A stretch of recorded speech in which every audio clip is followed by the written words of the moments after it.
Hello students, कैसे हैं आप सब। आशा करती हूँ आप अच्छे होंगे और अच्छे से अपनी पढ़ाई कर रहे होंगे।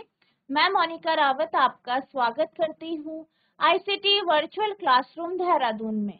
बच्चों, आज हम क्लास 10th का जो आपका सब्जेक्ट है साइंस, उसका प्रीवियस ईयर का जो क्वेश्चन पेपर है यानी 2024 का जो प्रश्न पत्र है उसे हम डिस्कस करेंगे। पिछले लेक्चर में हमने इस क्वेश्चन पेपर के कुछ क्वेश्चंस डिस्कस किए थे। आई होप आपको ये सारे क्वेश्चन अच्छे से समझ में आए होंगे, आपने इन्हें नोट भी किया होगा। आज हम इसके आगे के प्रश्नों को डिस्कस करेंगे। तो आज का आपका पहला प्रश्न है, किरण आरेख की सहायता से समझाइए कि आंशिक रूप से पानी में डुबाई गई पेंसिल पानी की सतह पर मुड़ी हुई क्यों प्रतीत होती। Explain with the help of a diagram why a pencil partially immersed in water appear to be bent at the water surface। ठीक है, तो आपको क्या कहा गया है कि जब भी हम किसी पेंसिल को पानी में डुबाते हैं तो वो थोड़ा मुड़ी हुई क्यों दिखती है। ठीक है, तो जैसे कि आपने जब हम जो आपका लाइट रिफ्लेक्शन एंड रिफ्रैक्शन वाला चैप्टर है उसमें जब हमने रिफ्रैक्शन का कॉन्सेप्ट पढ़ा था तो हमने यही देखा था कि जब भी हम क्या करते हैं, किसी पेंसिल को या कोई भी आपका चम्मच है उसे पानी में डालते हैं और कुछ इस तरीके से डालते हैं कि उसका आधा भाग पानी के अंदर है और आधा भाग हवा में है। तो क्या देखा गया है, देखा ये गया है कि हम जब उस पेंसिल या चम्मच को ऑब्जर्व करते हैं, देखते हैं, तो वो थोड़ा सा मुड़ी हुई दिखती है। और ये किस कारण होता है, रिफ्रैक्शन के कारण यानी अपवर्तन के कारण।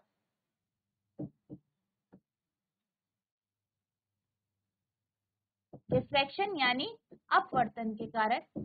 और अपवर्तन से आप क्या समझते हैं, अपवर्तन से आप ये समझते हैं कि जब भी प्रकाश की किरण एक माध्यम से दूसरे माध्यम में जाती है यानी एक मीडियम से दूसरे मीडियम में जाती है तो क्या होता है, उसकी स्पीड में चेंज आता है, जिसके कारण क्या होता है, वो अपने पथ से थोड़ा सा मुड़ जाती है। इस कारण क्या होता है, हमें जो है ऐसी वस्तु जो आधी पानी में डूबी है आधी हवा में है वो मुड़ी हुई नजर आती है। क्यों? क्योंकि क्या होता है, जैसे कि ये आपकी पेंसिल है, यहाँ से प्रकाश की किरण आ रही है, वो पानी से गुजर रही है। अब पानी से जब वो एयर में जाएगी तो वो थोड़ा सा मुड़ जाएगी और तब हमारी आंखों तक पहुंचे। अब जब हम इसे देखेंगे तो हमारी आंखों पे तो मुड़ी हुई जो रेस है, किरणें हैं, वो आ रही है। अब इस मुड़ी हुई किरणें जो आ रही हैं, हमें ऐसा लगेगा कि ये कुछ थोड़ा सा ऊपर यानी बेस से ऊपर जो आपका बी डैश पोजीशन है यहाँ से आ रही है, इस स्थिति से आ रही है। तो हमें ऐसा लगेगा कि अब हमारी जो पेंसिल है वो कैसी है, मुड़ी हुई है। और ये किस कारण होता है, अपवर्तन के कारण यानी रिफ्रैक्शन के कारण। अब हम आंसर की बात कर लेते हैं, हम आंसर कैसे लिखेंगे। सबसे पहले आप डायग्राम बनाएंगे इस तरीके से, ये है आपका वाटर और ये है आपका क्या है, एयर। ये पेंसिल है, पेंसिल की टिप बी पे, यहाँ से रेज आएंगी, यहाँ पे मुड़ जाएंगी, हमारे आंखों तक पहुंची। रेज ऐसा लगेगा कि बी डैश से आ रही है यानी पेंसिल बिल्कुल नीचे नहीं, थोड़ा ऊपर है। ठीक है, ऐसा हमें प्रतीत होगा। तो ऐसे आप डायग्राम बना देंगे।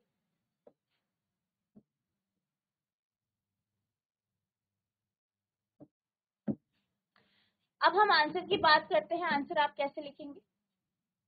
It is due to the refraction of light, यानी ये किस कारण होता है, प्रकाश के अपवर्तन के कारण। रिफ्रैक्शन ऑफ लाइट यानी प्रकाश के अपवर्तन के। Consider a pencil A B. ठीक है, हम क्या करते हैं, हम मान लेते हैं कि हमारे पास एक पेंसिल है A B, such that C B portion of the pencil is immersed in water as shown in figure. यहाँ पे ये कुछ इस तरीके से होता है। ठीक है, हमारे पास ए बी पेंसिल है, उसे हमने पानी में रखा और इस तरीके से रखा कि जो सी बी वाला पोर्शन है वो पानी के अंदर है, पानी के भीतर। Rays of light from the tip B of the pencil bend away from the north। अब क्या हुआ, क्या हुआ, जो B बिंदु, ठीक है, यहाँ से प्रकाश की किरणें आ रही हैं और जब ये प्रकाश की किरणें यहाँ पे आएंगी, ठीक है, यहाँ से आएंगी और किससे गुजरेंगी, पानी से गुजरेंगी, तो क्या होगा, जो आपका यहाँ पे इंटरफेस, ठीक है, यहाँ पे आपका पानी और हवा का क्या है, इंटरफेस है। यहाँ पे जो ये किरणें हैं ये थोड़ा सा नॉर्मल की तरफ मुड़ जाएंगी, अभिलंब की तरफ मुड़ जाएंगी, ठीक है। The refracted ray appears to come from point B dash, और हमें ऐसा लगेगा कि जो किरणें हैं वो बी डैश से आ रही हैं। Thus, immersed portion of the pencil in water appear as CB dash. इसलिए हमें जो डूबी हुई पेंसिल का जो भाग है CB डैश, ठीक है, वो हमें दिखेगा, हमें लगेगा कि जो पेंसिल है वो कैसी है, A B डैश तक है, और हमें CB डैश पोर्शन पानी के भीतर दिखेगा। Hence the pencil appear to be bent. इसलिए हमें पेंसिल थोड़ा सा मुड़ी हुई नजर आएगी, कहाँ पर, पानी की सतह पर, at the water surface. Moreover, the immersed portion of the pencil in water also appear to be shorter. इसके साथ साथ वह भाग, पेंसिल का वह भाग जो पानी में डूबा है वो हमें छोटा नजर आएगा, ठीक है, किससे, then actual length of the pencil, यानी जो पेंसिल की वास्तविक लंबाई है उससे हमें जो पानी में डूबा हुआ भाग है वो कुछ जो है छोटा सा नजर आएगा। यह प्रकाश के अपवर्तन के कारण होता है। एक पेंसिल AB पर विचार करें, जैसे कि पेंसिल का CB भाग पानी में डूबा है, ठीक है, जैसे कि चित्र में दिखाया गया है, पेंसिल की नोक B से प्रकाश की किरणें पानी से हवा में जाते समय अभिलंब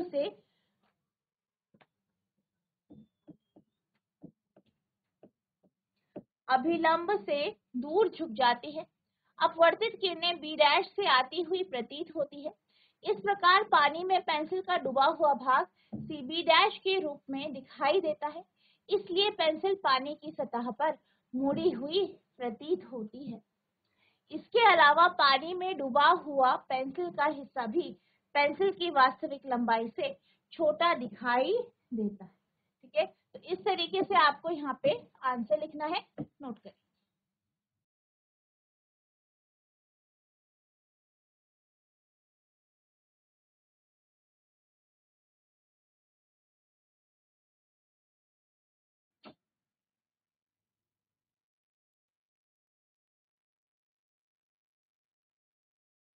अब हम चलते हैं अगले प्रश्न की ओर। तो आपका अगला प्रश्न है, +2.5 डायोप्टर तथा -1.5 डायोप्टर क्षमता के दो लेंस परस्पर संपर्क में रखे गए हैं।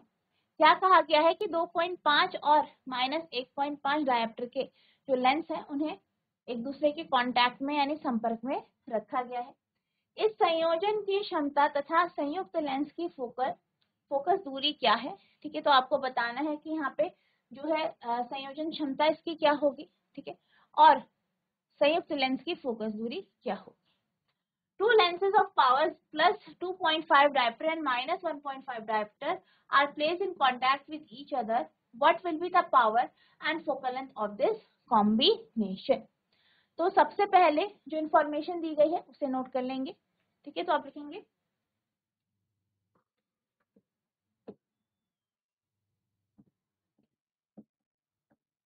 पहले लेंस की क्षमता, यानी power of first lens P1 +2.5 dioptre, फिर है दूसरे लेंस की क्षमता यानी P2,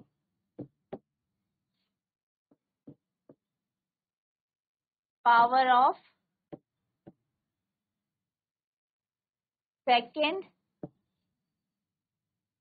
लेंस -1.5 डायोप्टर। अब टोटल पावर क्या होगी, फॉर्मूला क्या होता है टोटल पावर का, P = P1 + P2, P1 कितना है प्लस 2.5, P2 कितना है माइनस 1.5, तो प्लस 2.5 माइनस 1.5 यानी कितना आ गया आपका प्लस 1.0 डायोप्टर। तो इस कॉम्बिनेशन की जो पावर है वो आपका 1 डायोप्टर यहाँ पे आ गया। तो आप लिखेंगे power of the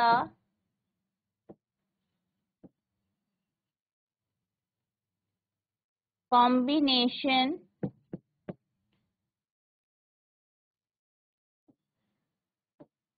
will be 1 dioptre, यानी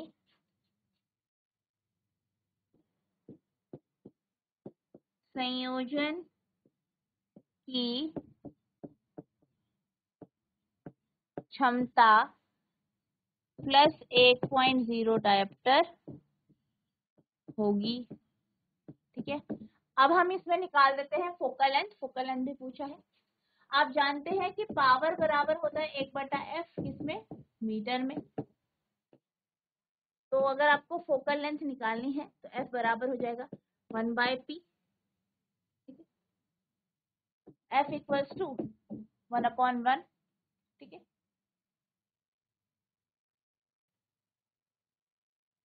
और यानी 1 मीटर, या आपका हो जाएगा 1 मीटर और 100 सेंटीमीटर।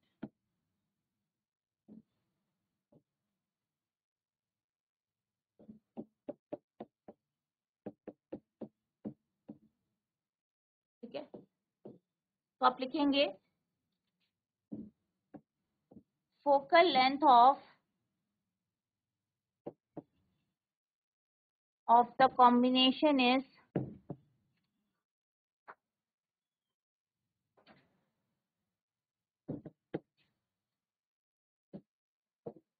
100 सेंटीमीटर प्लस में, यानी संयोजन की फोकस दूरी 100 सेंटीमीटर है।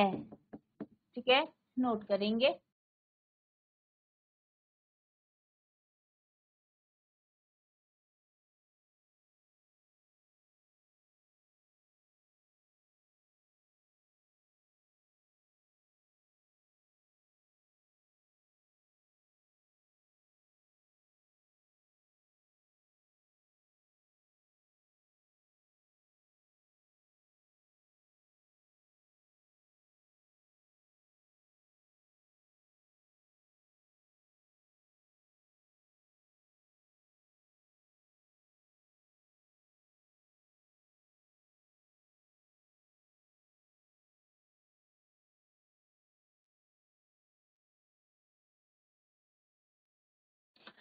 अब हम चलते हैं अगले प्रश्न की ओर। तो आपका अगला प्रश्न है, ये प्रश्न आपका 3 मार्क्स का है और यहाँ पे आपको सर्किट दिया गया। नीचे दिए गए परिपथ आरेख में गणना कीजिए। In the given circuit diagram calculate, यानी यहाँ पे आपको एक सर्किट डायग्राम दिया गया है और आपको कैलकुलेट करना है। पहला है परिपथ का कुल प्रतिरोध, total resistance of the circuit, यानी इस परिपथ में कितना प्रतिरोध है। और दूसरा, परिपथ में प्रवाहित कुल विद्युत धारा, यानी the total current flowing in the circuit. ठीक है, यानी कि जो आपका सर्किट है इसमें धारा कितनी प्रवाहित हो रही है। सबसे पहले इसमें जो इंफॉर्मेशन दी गई है इसे नोट कर लेते हैं। हम मान लेते हैं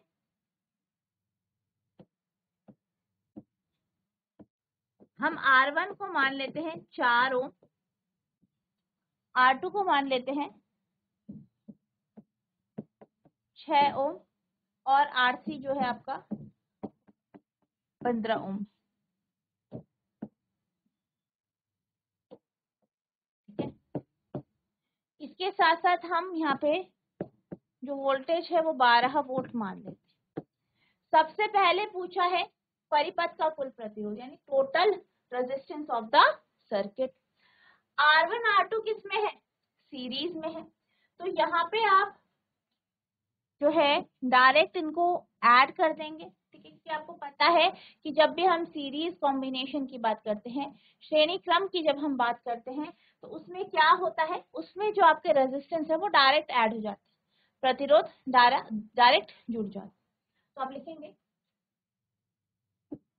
R1 तथा R2 श्रेणी क्रम में जुड़े हैं,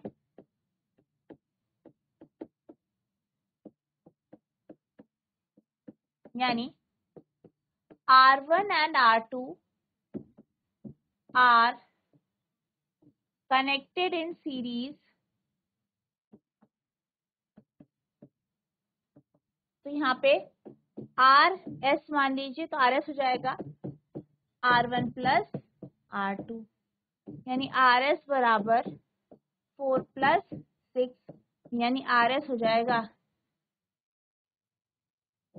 10 ओम। ठीक है, तो ये आपका आर एस आ गया। अब यहाँ पे इसकी जगह अगर हम एक इक्विवेलेंट रेजिस्टेंस माने तो क्या हो जाएगा आपका आर एस। अब ये आर एस यानी ये कॉम्बिनेशन और R3 आपका कैसा है, पैरेलल है, पार्श्व क्रम में जुड़ा है। ठीक है, तो आप लिखेंगे, तो आपका जो टोटल रेजिस्टेंस आ जाएगा 1/R मान लेंगे, 1/RS प्लस 1/R3 हो जाएगा। RS कितना है, RS है 10 और यहाँ पे R3 है आपका 15, 10 प्लस 15,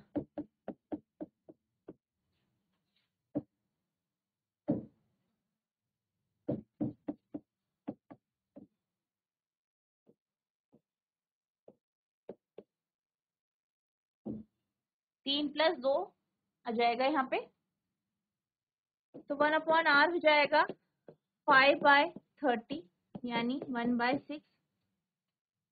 तो R की वैल्यू आ जाएगी 6 ओम, यानी आप लिखेंगे परिपथ का कुल प्रतिरोध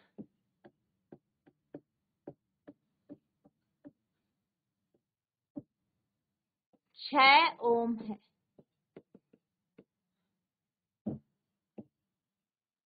total resistance of the circuit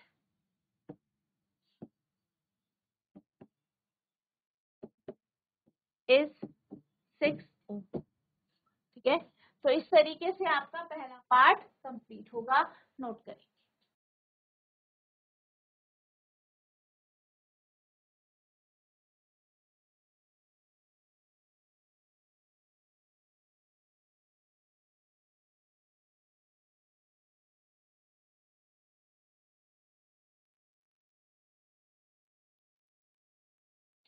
अब हम बात करते हैं सेकंड पार्ट की। सेकंड पार्ट में आपको निकालना है करंट यानी विद्युत धारा।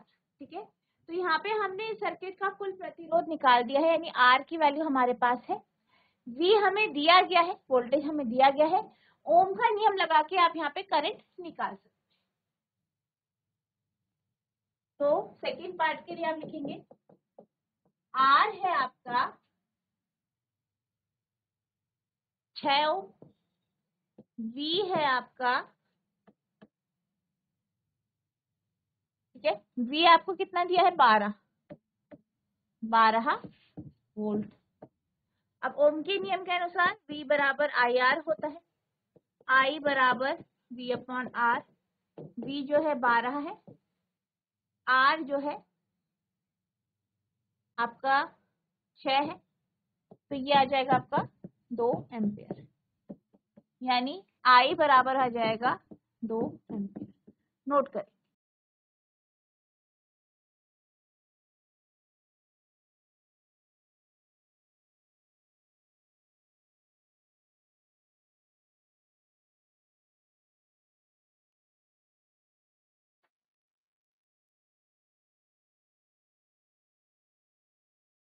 अब हम चलते हैं अगले प्रश्न की ओर। तो आपका जो अगला प्रश्न है, ठीक है,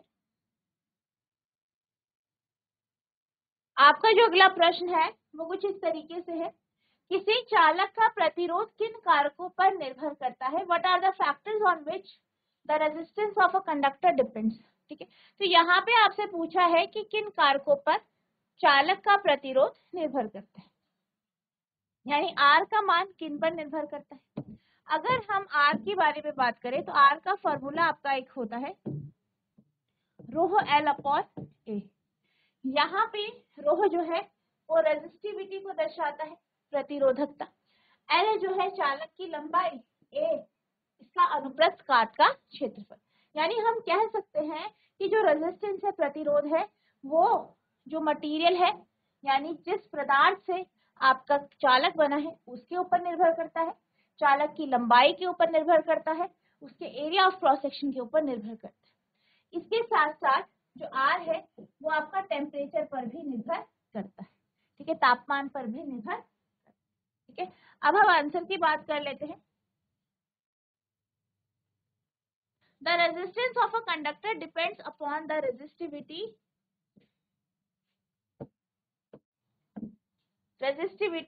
length and cross sectional area of the conductor। क्या कहा गया है कि जो प्रतिरोध है किसी भी चालक का, वो निर्भर करता है प्रतिरोधकता पे, लंबाई पर और अनुप्रस्थ काट के क्षेत्रफल, which is given by rho L upon A, जिसे rho L upon R बराबर rho L upon A से दिया जाता है। ठीक है, which is given by relation R बराबर rho L upon A. It does not depends on, it also depends on other factor like temperature।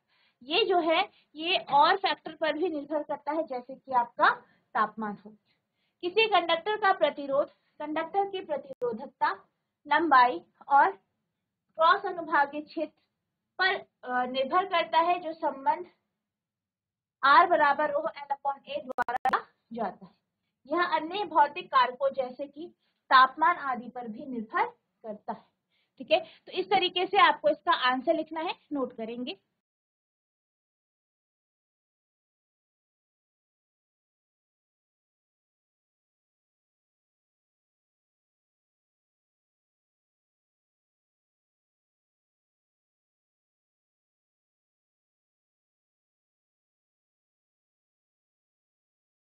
तो बच्चों, आज हमने जो आपका 2024 का प्रश्न पत्र है इसे हमने कंप्लीट कर लिया है। आई होप आपको सारे क्वेश्चन अच्छे से समझ में आए होंगे, आपने इन्हें नोट भी किया होगा। तो जितना आज आपको पढ़ाया गया है इसे रिवाइज करना है। नेक्स्ट लेक्चर में हम जो आपका 2023 का प्रश्न पत्र है उसे हम डिस्कस करेंगे। तो बच्चों, आज के लिए बस इतना ही, मिलते हैं अब नेक्स्ट सेशन में। तब तक के लिए thank you and have a nice day.